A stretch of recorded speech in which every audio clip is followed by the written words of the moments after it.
আসসালামু আলাইকুম সুপ্রিয় শিক্ষার্থীগণ, কমার্স একাডেমির নতুন ভিডিওতে স্বাগত জানাচ্ছি। আজকে আমি তোমাদের সাথে merchandising operation and accounting system অধ্যায় সম্পর্কে আলোচনা করব।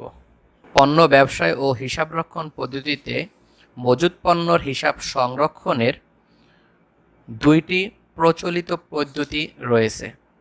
পদ্ধতি দুইটি হলো অবিরত মজুত পদ্ধতি এবং কালান্তিক মজুত পদ্ধতি। এই দুইটি পদ্ধতির মাধ্যমেই প্রতিষ্ঠানের মজুত পণ্য লিপিবদ্ধ করা হয়। প্রথমেই আমাদের জানা উচিত মজুত পণ্য কি। খুচরা বা পাইকারি ব্যবসায়ের মোট সম্পত্তির একটি বৃহৎ অংশ হচ্ছে মজুত পণ্য। এই মজুত পণ্য ক্রয়কৃত মূল্যের চেয়ে অধিক মূল্যে বিক্রয়ের ফলে যে আয় উপার্জিত হয় তা ব্যবসার মোট আয়ের একটি প্রধান উৎস। এ পর্যায়ে আমি তোমাদের দেখাবো কিভাবে মার্চেন্ডাইজ ইনভেন্টরিতে অর্থাৎ মজুত পণ্যের হিসাব সংরক্ষণ করা হয়। প্রথমেই মার্চেন্ডাইজ ইনভেন্টরি ফর পারচেজ ক্রয় সম্পর্কিত লেনদেনের কিভাবে দুইটি মেথড অর্থাৎ পিরিয়ডিক ইনভেন্টরি এবং পারপেচুয়াল ইনভেন্টরিতে সংরক্ষণ করা হয় সেগুলো আমরা দেখব।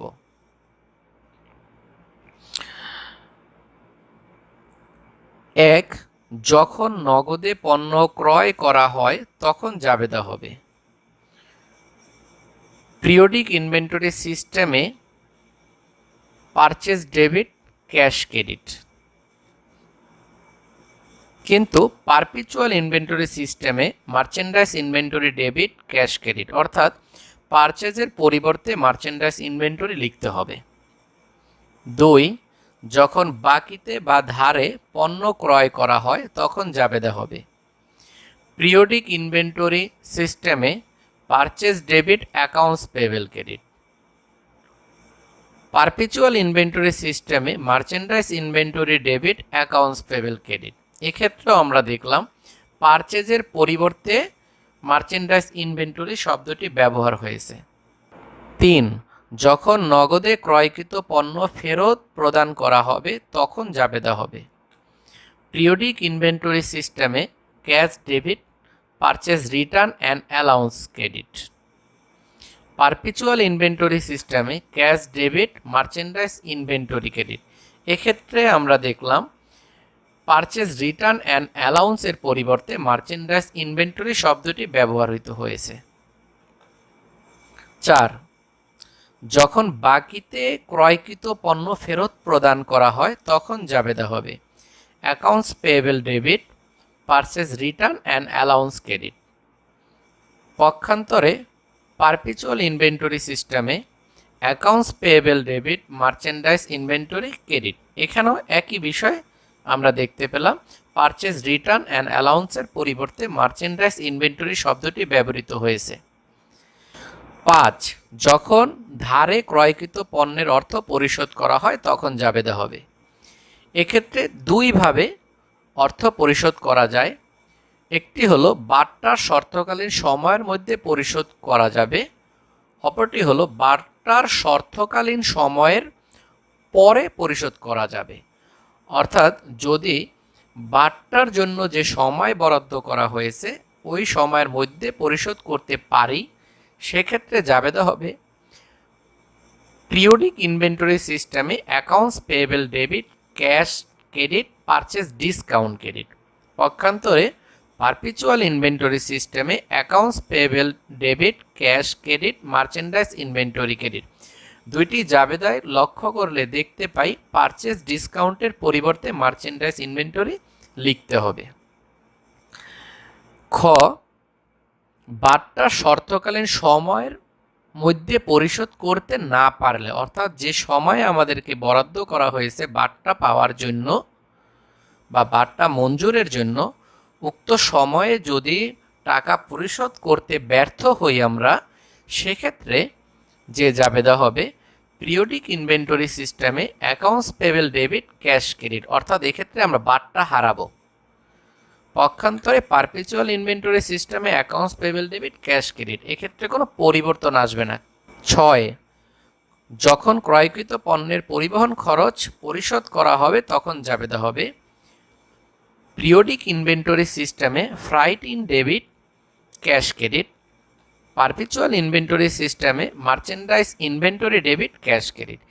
এটি যদি নগদে পরিশোধ করা হয় সেক্ষেত্রে এই জাবেদা হবে, কিন্তু যদি নগদে পরিশোধ না করা হয় তখন জাবেদা হবে freight in debit accounts payable credit, perpetual inventory সিস্টেমে merchandise inventory debit accounts payable credit. তাহলে আমরা মার্চেন্ডাইজ অপারেশনের ক্রয় সম্পর্কিত লেনদেনের পারপেচুয়াল এবং পিরিয়ডিক যে লেনদেন ঘটতে পারে সে লেনদেনের জাবেদা কিভাবে লিপিবদ্ধ করতে হয় সে বিষয়ে আমরা দেখতে পেলাম। এক্ষেত্রে উল্লেখ্য যে পারপেচুয়াল ইনভেন্টরি সাথে পিরিয়ডিক ইনভেন্টরি সিস্টেমের মূল পরিবর্তন হলো purchase return, purchase discount, fruit in, অর্থাৎ ক্রয় পরিবহন, ক্রয় ফেরত, ক্রয় বার্তা, এই 4টি দফাকে মার্চেন্ডাইজ ইনভেন্টরি নামে লিপিবদ্ধ করতে হবে। সেলস রিটার্ন, অর্থাৎ বিক্রয় এবং বিক্রয় ফেরতের জন্য 2টি আলাদা দাখিলা দিতে হবে। দাখিলা 2টি হলো সেলস ভ্যালুর জন্য, অর্থাৎ যত টাকায় বিক্রি করা হবে তার জন্য একটি জাবেদা, এবং কস্ট প্রাইস অর্থাৎ ক্রয় মূল্য বা উৎপাদন খরচের জন্য আরেকটি জাবেদা। এখন আমি তোমাদের মার্চেন্ডাইজ অপারেশন অর্থাৎ মার্চেন্ডাইজ ইনভেন্টরি সেলস সম্পর্কিত লেনদেন কিভাবে লিপিবদ্ধ করতে হয় পারপেচুয়াল এবং পিরিয়ডিক উভয় পদ্ধতিতে সেগুলো আমি তবে দেখাবো। 1, যখন নগদে পণ্য বিক্রি করা হয় তখন জাবেদা হবে পিরিয়ডিক ইনভেন্টরি সিস্টেমে একটি জাবেদা হবে যত দামে বিক্রি করা হবে, অর্থাৎ sales price, cash debit, sales credit. মনে রাখতে হবে কস্ট প্রাইসের জাবেদা দিতে হয় না পিরিয়ডিক ইনভেন্টরি সিস্টেমে, নো এন্ট্রি। সেক্ষেত্রে পারপেচুয়াল ইনভেন্টরি সিস্টেমে 2টি জাবেদা দিতে হয়। একটি হলো যত দামে বিক্রয় করা হবে, ক্যাশ ডেবিট, সেলস ক্রেডিট। দ্বিতীয়টি হলো ক্রয় মূল্য বা উৎপাদন খরচ অর্থাৎ কস্ট প্রাইসের cost of goods sold debit, merchandise inventory credit. যেহেতু মার্চেন্ডাইজ এর ক্ষেত্রে অর্থাৎ মজুদ পণ্যের ক্ষেত্রে পণ্যকে সম্পদ হিসাবে ধরা হয়, সেক্ষেত্রে মার্চেন্ডাইজ ইনভেন্টরির লেনদেন লিপিবদ্ধতে cost of goods sold, merchandise inventory দুটোকেই আমরা লিপিবদ্ধ করব। কস্ট অফ গুডস সোল্ডকে খরচ হিসাবে দেখাবো এবং মার্চেন্ডাইজ ইনভেন্টরিকে সম্পদ হিসাবে দেখাবো। 2, যখন বাকিতে বা ধারে পণ্য বিক্রয় করা হয় তখন জাবেদা হবে পিরিয়ডিক ইনভেন্টরি সিস্টেমে একটি জাবেদা হবে accounts receivable debit, sales credit, cost প্রাইজের জাবেদা দিতে হবে না। পারপেচুয়াল ইনভেন্টরি সিস্টেমে 2টি জাবেদা হবে account receivable debit, sales credit. দ্বিতীয়টি হলো cost of goods sold debit, merchandise inventory credit. তার মানে নগদ এবং বাকিতে শুধুমাত্র ক্যাশ এবং অ্যাকাউন্ট রিসিভেবলের সাথে পরিবর্তন হবে। 3, যখন নগদে বিক্রয়কৃত পণ্য ফেরত পাওয়া যাবে তখন জাবেদা হবে পিরিয়ডিক ইনভেন্টরি সিস্টেমে একটি জাবেদা দিতে হবে sales return and allowance debit, cash credit. Perpetual inventory সিস্টেমে 2টি জাবেদা দিতে হবে sales return and allowance debit. দ্বিতীয়টি হলো merchandise inventory debit, cost of goods sold credit. অর্থাৎ পিরিয়ডিক ইনভেন্টরি সিস্টেমে কস্ট প্রাইসের জাবেদা দিতে। 4, যখন বাকিতে বা ধারে বিক্রয়কৃত পণ্য ফেরত পাওয়া যাবে তখন জাবেদা হবে পিরিয়ডিক ইনভেন্টরি সিস্টেমে একটি জাবেদা sales return and allowance debit, account receivable credit. Perpetual inventory সিস্টেমে 2টি জাবেদা sales return and allowance debit, account receivable credit. অপরটি হলো merchandise inventory debit, cost of goods sold credit. এক্ষেত্রে কস্ট প্রাইস অর্থাৎ উৎপাদন খরচ বা ক্রয় মূল্যের জাবেদা লিপিবদ্ধ করতে হয়।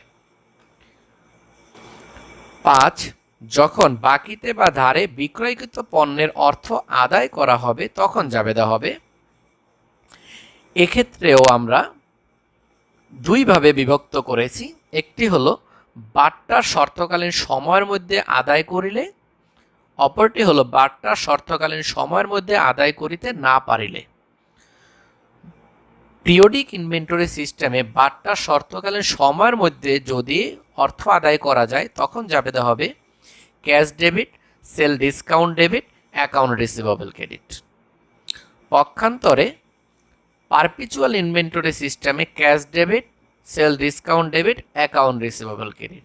তার মানে এক্ষেত্রে আমরা দেখতে পেলাম পিরিয়ডিক পারপিচুয়ালে অর্থ আদায়ে কোনো পরিবর্তন হয় না। একই রকমভাবে বার্তার শর্তকালীন সময়ের মধ্যে অর্থ আদায় করিতে না পারিলে জাবেদা হবে cash debit, account receivable credit উভয় মেথডে।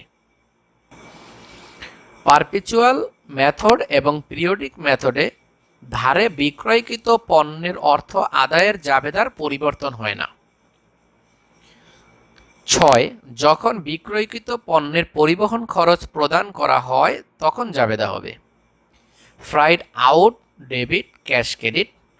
এক্ষেত্রে পারপিচুয়াল পিরিয়ডিক উভয় ক্ষেত্রে একই নিয়ম প্রযোজ্য হবে, কোনো পরিবর্তন হবে না। ফ্রাইড আউটের পরিবর্তে ডেলিভারি এক্সপেন্স বা ট্রান্সপোর্টেশন আউট লিখতে পারবো।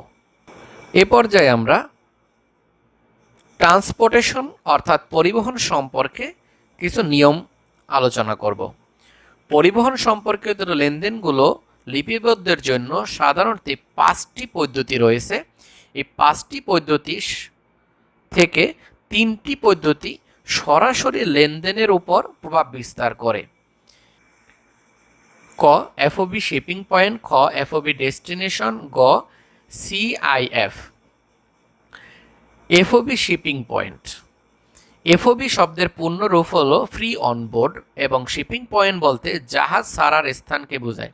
অর্থাৎ এই শর্তে পণ্য ক্রয় বা বিক্রয় করা হলে বিক্রেতাকে পণ্যগুলো জাহাজে উঠানো পর্যন্ত বহন খরচ করতে হবে এবং পরবর্তী সকল খরচ ক্রেতাকেই বহন করতে হবে। অর্থাৎ এফওবি শিপিং পয়েন্ট এর শর্তে পণ্য ক্রয় বা বিক্রয় করা হলে ক্রেতা পরিবহন খরচ প্রদান করবে। তাহলে স্পষ্টভাবে আমরা এখান থেকে বুঝলাম শিপিং পয়েন্ট শব্দটি ক্রয়ের সাথে সম্পর্কিত। তার এর অর্থ হলো ক্রয় যদি করা হয় পণ্য অর্থাৎ মজুদ পণ্য ক্রয় করা হয় তখন শিপিং পয়েন্ট শর্ত উল্লেখ থাকলে উক্ত পরিবহন খরচকে আন্তঃপরিবহন অর্থাৎ ক্রয় পরিবহন হিসাবে লিপিবদ্ধ করতে হবে। FOB destination. ডেস্টিনেশন বলতে গন্তব্যস্থানকে বোঝায়। অর্থাৎ এফওবি ডেস্টিনেশন শর্তে পণ্য ক্রয় বা বিক্রয় করা হলে বিক্রেতা পণ্যের পরিবহন খরচ বহন করবে। এক্ষেত্রে ক্রেতাকে পরিবহন খরচ বহন করতে হবে না। অর্থাৎ এক্ষেত্রে বোঝা যায় ডেস্টিনেশন শব্দটি মজুদ পণ্যের বিক্রয়ের সাথে সম্পর্কযুক্ত। লেনদেনটি যদি বিক্রয় সম্পর্কিত হয় এবং এফওবি ডেস্টিনেশন শর্তটি উল্লেখ থাকে সেক্ষেত্রে বিক্রেতাকেই পরিবহন খরচ প্রদান করতে হবে, অর্থাৎ ট্রান্সপোর্টেশন আউট বা ফ্রাইট আউট। তাহলে স্পষ্টই বুঝতে পারি আমরা যে ডেস্টিনেশন শব্দটির সাথে বিক্রয় সম্পর্কিত, শিপিং পয়েন্ট শব্দটির সাথে পারচেস বা ক্রয় সম্পর্কিত।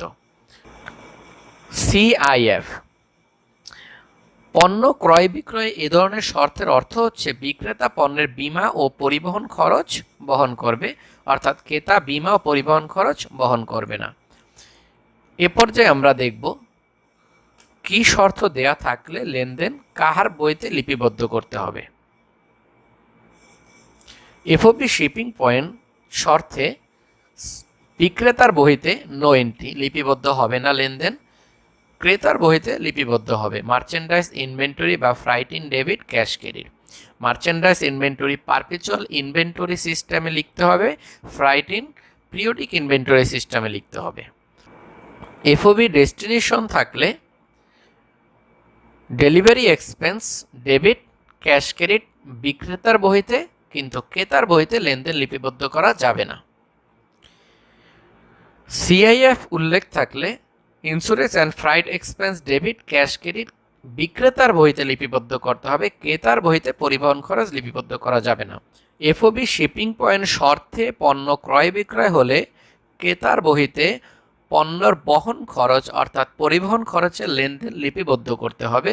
এফওবি ডেস্টিনেশন শর্তে পণ্য ক্রয় বিক্রয় হলে বিক্রেতার বহিতে পণ্যের পরিবহন অর্থাৎ বিক্রয় পরিবহনের চাবিদা দাখিলা দেখাতে হবে, ক্রেতার বহিতে দেখাতে হবে না।